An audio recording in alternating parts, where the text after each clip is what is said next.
বাসায় বানিয়ে মোমো খাওয়ার মতো মজা আর কোথাও নাই। সেটা যারা বাসায় বানিয়ে মোমো খেয়েছেন বা ট্রাই করেছেন তারা খুব ভালোভাবেই জানেন।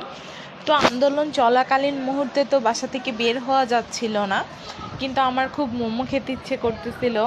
আর আমার খেতে ইচ্ছে করা মানেই হচ্ছে আয়ান আমার পিছনে পিছনে দৌড়াদৌড়ি করবে।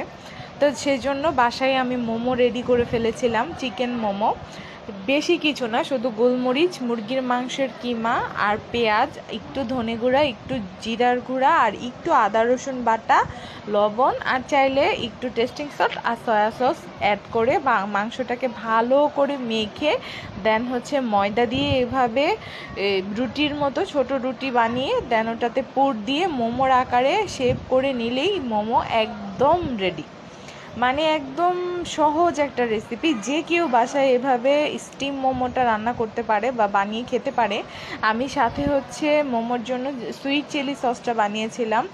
এটা হচ্ছে রেসিপির কোনো ভিডিও করা হয়নি, মানে তেমন একটা তখন ভিডিও করার মতো ইচ্ছা ছিল না, যার কারণে ভিডিওটা করা হয়নি। পরে কখনো যদি লাগে আমি এটা একটা ভিডিও আপলোড করে দিবনে।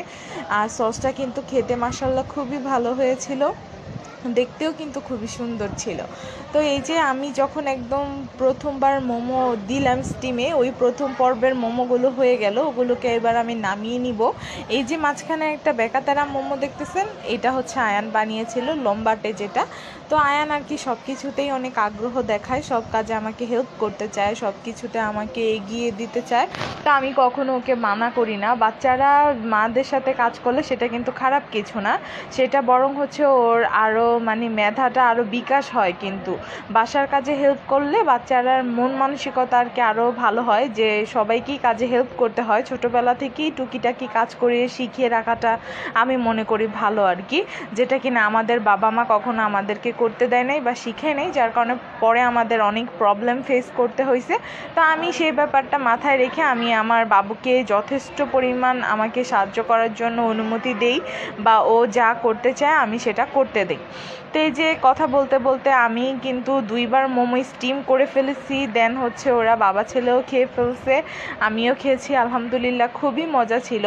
তো আমি প্রথমবার হচ্ছে জাস্ট একটা খেয়েছিলাম, কারণ আমার একসাথে বসে অনেকগুলো না খাইলে হবে না, কারণ আমি তো মাশাল্লাহ খুবই খাদক মানুষ। তো যাই হোক, তো আমি একবারে আরেকটা স্টিমে বসিয়ে দিয়ে এসে এই যে এই ধাপেরগুলো আমি একা একা বসে বসে খাচ্ছিলাম, এই সসের মধ্যে এভাবে ডুবিয়ে ডুবিয়ে গরম গরম মোমো। মাশাল্লাহ খেতে খুবই মজা লাগে, খুবই মজা লাগে। বিশ্বাস না করলে আপনারা বাসায় এভাবে ট্রাই করে দেখতে পারেন। রেসিপি কি কি দিয়েছে আমি তো বললামই। এই যে ভিতরের পুরটা দেখেন মাশাল্লাহ কত সুন্দর হয়েছে, আর এত সফট ছিল, গরম গরম, মানে খুবই ভালো লাগতেছিল।